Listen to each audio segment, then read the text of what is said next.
सुबह कान बर काय सब्जी हवे पिंकी? कुछ सब्जी नहीं है दीदी। चल ना बारी के भाजी टोर के आज थान सुबह बर।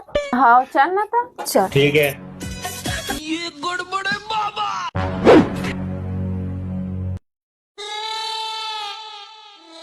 बहुत कन हवे भाजी है।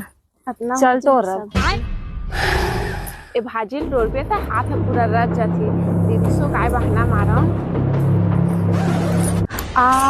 दीदी मोर हाथ में काटा डर के मैं काटा निकाल के आवत हूँ। ले जा, सांझ हो जाते जल्दी आबे। हाँ एक सब्जी तोड़ना हवे। मेरे को जाना पड़ेगा। आपका कंटोडर में भाजी ला आत हो गए कि 1 घंटा हो गए के काय करत है रात तो देखन दे। ये तो रात हो जाही तोरत में। एक नारियल गिर जाती ना मैं खाल पा जाती हूँ।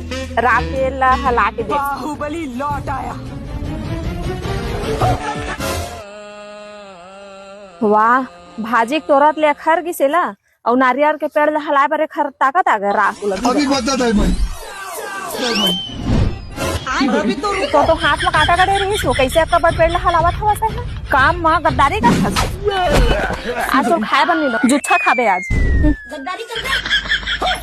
ये क्या हो गया? मारा ना एक